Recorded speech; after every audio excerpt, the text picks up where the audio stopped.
So hello everyone, मेरा नाम ब्रिजेश मौर्य है और आपका स्वागत है बीएम लॉ क्लास में। आज हम स्टार्ट करने जा रहे हैं लायबिलिटी टू पे जीएसटी। अब जो जीएसटी पे करने है वो कौन कौन लायबिलिटी किसकी होती है वो जीएसटी पे करे। सिंपल। तो liability to pay GST will depend on the mechanism transaction alliance to the under first forward charge mechanism. और फॉरवर्ड चार्ज मैकेनिज्म का मतलब क्या कि फॉरवर्ड आगे पर्सन को फॉरवर्ड करा जा रहा है कि आप जीएसटी पे करें। सिंपल। अब समझा जाएगा इसे क्या कि फॉरवर्ड चार्ज मैकेनिज्म होता क्या है।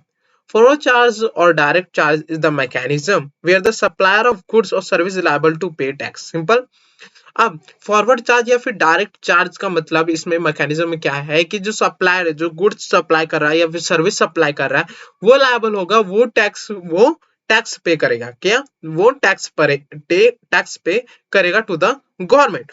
सिंपल एग्जांपल देखते हैं, जैसे for the instance if the company secretary provide service to his client. अगर कोई कंपनी सेक्रेटरी है जो अपनी सर्विस जो है वो किसी क्लाइंट को प्रोवाइड कर रहा है, the service tax will be payable by the company secretary. अब उसने सर्विस पे करा तो उस पर जीएसटी जरूर काटेगा, मतलब जीएसटी जरूर लगाएगा। फिर here the supply is registered under GST. और जो सप्लाई सर्विस मतलब जो कंपनी सेक्रेटरी है वो सप्लाई कर रहे हैं जीएसटी को, सप्लाई कर रहे हैं अपनी सर्विस को, तो वो सप्लाई जब सर्विस का कर रहे हैं तो वो जरूरी होना चाहिए कि वो रजिस्टर हो। तो वही here the supply is registered, he issue a tax invoice, collect GST and pay it to the government. Simple. अभी क्या है कि जब कोई पर्सन जो जैसे कोई कंपनी सेक्रेटरी है अपने क्लाइंट को क्या दे रहे हैं, सर्विस दे रहे हैं, तो सर्विस देते टाइम वो इनवॉइस इशू करेंगे। इनवॉइस में वो अमाउंट लिखेंगे कितनी सर्विस चार्ज में, सर्विस जब हमने प्रोवाइड की थी कितना सर्विस चार्ज लगेगा, फिर उस पर वो टैक्स जरूर इंक्लूड करेंगे। फिर इस क्लाइंट से अपने टैक्स कलेक्ट करने के बाद वो गवर्नमेंट को पे करेंगे, उससे कहते हैं forward charge mechanism. It means, और उसे हम डायरेक्ट चार्ज भी कहते हैं। Second thing, reserve charge mechanism. अब रिजर्व चार्ज मैकेनिज्म क्या है कि रिवर्स चार्ज मैकेनिज्म। अब जो हम फॉरवर्ड चार्ज मैकेनिज्म पढ़ रहे हैं तो उसका अपोजिट क्या है कि इसमें जो है वो है supplier it means company secretary पे कर रहे हैं जीएसटी। मगर रिवर्स चार्ज मैकेनिज्म में क्या होगा, जो सप्लायर ना पे करे वहां पे हम क्या करेंगे, कौन पे करेगा, रिसिपेंट पे करेगा जीएसटी। सिंपल। क्या है पढ़ते हैं। Generally the supply of good और service is liable to GST. However in the specific cases like imports and others notified supply, जब इंपोर्ट्स करते हैं या फिर और किसी supply, the liability may be cast on the recipient under the reverse charge mechanism. Simple. क्या होता है कि जब हम कोई गुड्स इंपोर्ट्स करते हैं तो वहां पे सप्लायर जो सप्लाई कर रहा है, अब बाहर से कोई सप्लाई कर रहा है तो वो पे नहीं करेगा जीएसटी। जिन्होंने रिसिपेंट करा, जैसे एग्जांपल लेता हूं आपको बहुत अच्छे से समझ आएगा। अब बाहर ले ले यूएसए में इंडिया में रह रहा हूं, मैं कहा रह रहा हूं इंडिया में। ठीक है। अब इंडिया में रह रहा हूं तो इन्होंने मुझे सप्लाई करा इन्होंने गुड्स। तो यहाँ पे इंडिया में जब मैं रह रहा हूं तो ये लोग जीएसटी पे नहीं करेंगे,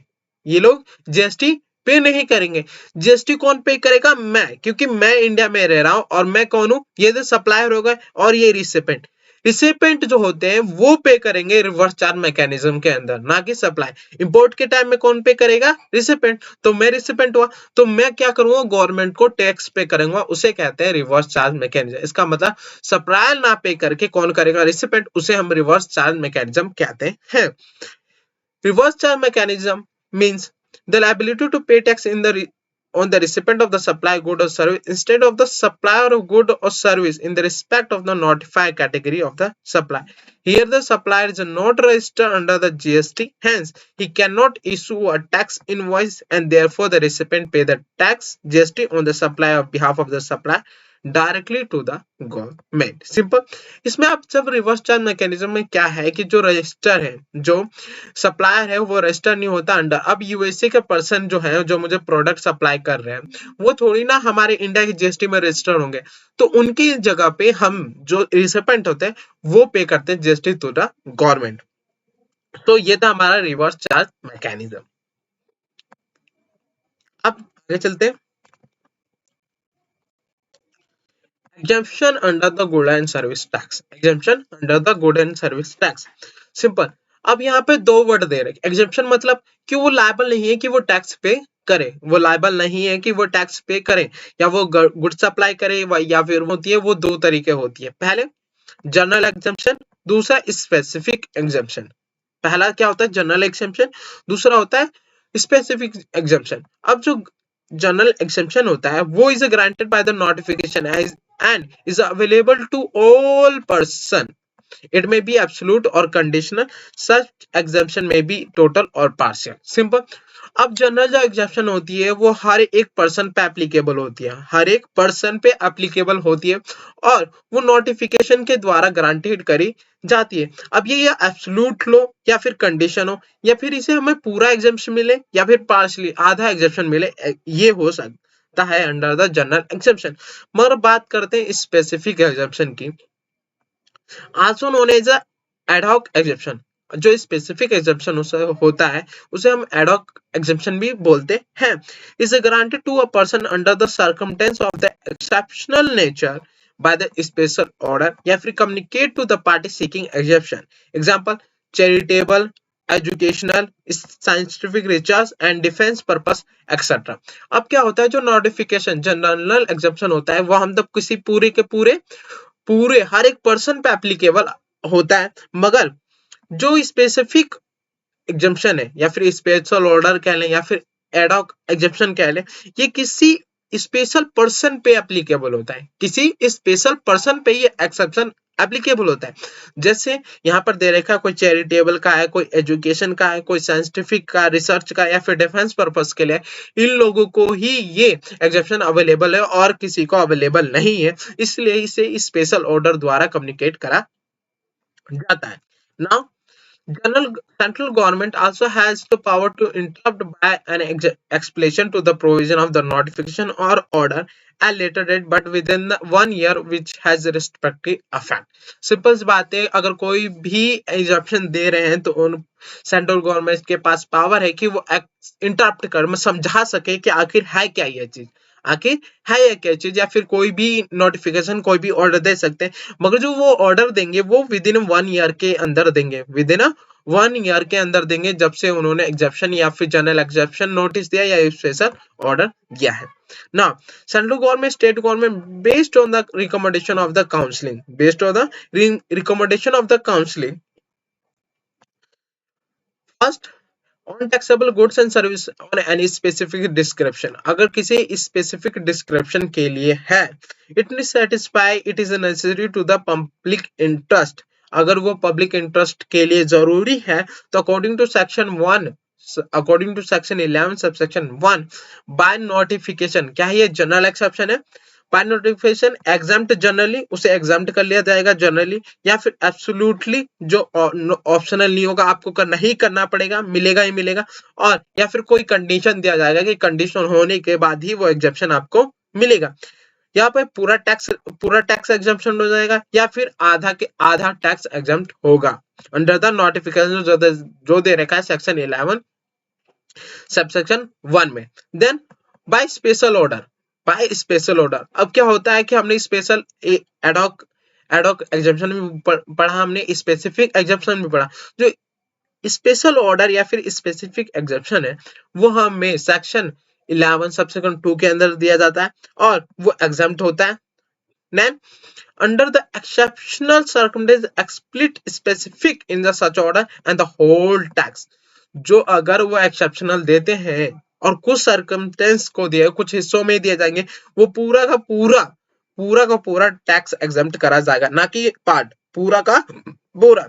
then consider it is necessary for the purpose of the clarification the scope or applicability of this A or B by notification interest on the explanation in A or B as the case may be within 1 year। अगर कोई clarification की जरूरत होती है section 11 subsection 1 और section 11 subsection 2 में, तो क्या करते हैं सेंट्रल गवर्नमेंट के पास पावर है कि वो क्लैरिफिकेशन दे सकते हैं विद इन 1 ईयर। नाउ चलते हैं आगे। अब पढ़ते हैं power to grant exemption from the tax section 11 of GST. अब किसको ग्रांट एग्जेप्शन करा जा सकता है from the tax? Under the section 11 की बात करेंगे, where the central government is satisfied that it is necessary in the public interest, उन्हें लगता है कि वो पब्लिक के इंटरेस्ट के लिए सबसे ज्यादा जरूरी है, it may on the recommendation of the counseling by the notification exempt generally either absolutely or to such condition as specified therein goods or service or both or any specific description from whole or any part of the liable with such simple। जो हमने ऊपर पढ़ा वही चीजें दी रखी है, क्योंकि हम ऊपर भी सेक्शन 11 पढ़ रहे थे, उसमें हमने पहला पढ़ा सेक्शन 11 सब्सेक्शन 1 में पढ़ा कि जो नोटिफिकेशन के द्वारा जनरल एक्सेप्शन दिया जा सकता है, और सेक्शन 2 के द्वारा हमने पढ़ा कि जो स्पेशल ऑर्डर द्वारा किसी सर्कमस्टेंस के लिए एक्सेप्शनल नेचर दिया जा सकता है, एग्जाम दिया जा सकता है पूरा का पूरा टैक्स के लिए। थर्ड की बात करते हैं, सेक्शन थर्ड की। The central government may, if considered necessary or expedite so do for the purpose of the clarification, simple according to section third। इसमें क्या बताया गया, इसमें यही दिया हुआ है कि सेक्शन थर्ड जो है, सबसेक्शन थर्ड है, उसमें ये हुआ है कि अगर किसी को क्लैरिफिकेशन की जरूरत है इन दोनों सेक्शनों में, सबसेक्शन 1 और सबसेक्शन 2 में, तो central government with in 1 year के अंदर क्लैरिफिकेशन दे देगा। सिंपल, ये था हमारा। और ये रहा general between the distinction between the general and specific exemption, जिसे हम स्पेशल ऑर्डर भी बोलते हैं। क्या दे रखा है, this is granted by the notification. जो जनरल है वो क्या होता है, ग्रांटेड करा जाता है नोटिफिकेशन के द्वारा, मगर स्पेशल ऑर्डर के द्वारा ही ग्रांटेड करा जाता है। दिस इज अ गुड और service specific any supplier those notify good और service can enjoy the exemption. ये जो है जनरल एग्जेप्शन में स्पेसिफिक दिया होगा, और जो भी सप्लायर है, कोई भी गुड्स सप्लायर वो एंजॉय कर सकता है दिस एग्जेप्शन। मगर जब स्पेशल ऑर्डर की बात करें तो पर्सन किसको दिया जाएगा, किस पर्पस के लिए दिया जाएगा, ये बताया जरूर होगा। स्पेशल एग्जेप्शन में क्या होगा, किस पर्सन को और किस पर्पस के लिए एग्जेप्शन मिला, ये जरूर बताया गया होगा। इट मे बी एब्सोल्यूट या फिर कंडीशनल होगा, या बस ये पूरा का पूरा लायबल होगा टैक्स के लिए, या फिर कंडीशन दिया जाएगा कि आप ये अगर कंडीशन फुलफिल करते हैं तभी आपको एग्जेप्शन मिलेगा। मगर स्पेशल ऑर्डर में ऐसा कुछ नहीं लिखा, उसमें लिखा है कि सिंपल सी बात है, अगर स्पेशल ऑर्डर दिया गया है पर्टिकुलर पर्सन के लिए तो उसे एग्जेप्शन जरूर मिलेगा। इट मे बी पार्शियल और टोटल, मगर स्पेशल ऑर्डर में क्या होता है, ये पूरा का पूरा लायबल होगा टैक्स के लिए। एग्जेप्शन अंडर द सीजीएसटी है, एग्जेप्शन दे रखे जो प्रोडक्ट जो सप्लाई नॉन टैक्सेबल होते हैं उस पे हम नील, उस पे टैक्स लगता ही नहीं है। Exempt supply has been defined as supply of good और service both which attract nil rate of tax, लगता तो है टैक्स मगर नील जीरो लगता है, और which may be wholly exempt from the tax and therefore include a non taxable supply। उन्हें क्या बोलते हैं हम, नॉन टैक्सेबल सप्लाई बोलते हैं। अब उसमें क्या क्या है, अनब्रांडेड आटा, बेसन, मैदा। अब ये ध्यान देने वाली चीजें यहाँ पे गौर करना, अनब्रांडेड है, ब्रांडेड नहीं, अनब्रांडेड आटा है, बेसन है, ये मैदा है, इन लोगों को टैक्स पे नहीं करना पड़ता। Milk, egg, fresh vegetable, health care, education service by the government except post office, transport of the goods and passenger etc, ये लोग लायबल होते हैं टैक्स के लिए। सर्विस बाय द आरबीआई, ये भी नॉन टैक्सेबल है। ईएसआई, ये पीएफओ, और service by the insurance regulatory development of authority and SEBI, security exchange board of India, ये लोग लायबल नहीं होते कि वो टैक्स का आपकी कोई भी सर्विस दे रहे हैं तो उस पर टैक्स लगा या फिर टैक्स गवर्नमेंट को दे। अब बात करते हैं distinct difference between nil rate क्या होती है, एग्जाम्प्ट क्या होता है, एग्जाम टैक्सेबल क्या होता है, जीरो रेटेड क्या होता है, नॉन जीएसटी सप्लाई क्या होती है। ये चार चीजों आपको बहुत गौर से करना है, क्योंकि एग्जाम पे क्या होता है कि जितना हो सके उतना वो पेपर कठिन बनाने की सोचते हैं कि कंफ्यूज हो जाए, कठिन नहीं मगर कंफ्यूज हो जाए कि बच्चा आसान होगा मगर कंफ्यूज होगा आखिर वो होती क्या चीज है। तो नील रेटेड, जीरो रेटेड और नॉन जीएसटी सप्लाई की बात करते हैं।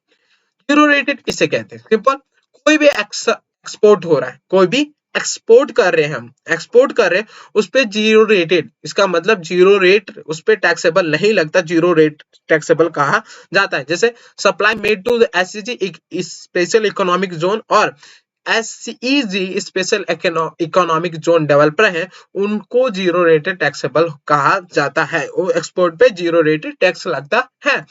फिर नील रेटेड, जैसे हमने नील रेटेड ऊपर भी पढ़ा, जीरो जीएसटी, जिससे एग्जांपल सोल्ट, ग्रेन, जैगरी, हमने ऊपर भी पढ़ा, ब्रांड अनब्रांडेड आटा, मैदा, ये सारे क्या है, जीरो रेटेड। एग्जाम्प्ट, जिस पर टैक्स लगता ही नहीं है, उस पर टैक्स को इंक्लूड ही नहीं करा जाता, जैसे fresh milk, fruit, crude, bread, ये सब एग्जाम्प्ट है, इन्हें एग्जाम्प्ट रखा जाता है। दूसरा नॉन जीएसटी, जो जीएसटी में इंक्लूड ही नहीं करा जाता, alcohol for human consumption, petrol, diesel, ये सारी चीजें क्या है, ये है नॉन जीएसटी, ये जीएसटी में इंक्लूड ही नहीं करा जाता। सो ये था हमारा चैप्टर। आई होप आपको बहुत अच्छे से समझ आया हो, और अगर आपको कुछ भी समझ आया तो प्लीज इस चैनल को जरूर सब्सक्राइब करें, जैसे आपको रेगुलर वीडियो मिलती रहे और आपको पढ़ने में आसानी हो। थैंक यू सो मच आज की टाइम देने के लिए। Thank you so much. मिलते हैं नेक्स्ट वीडियो में।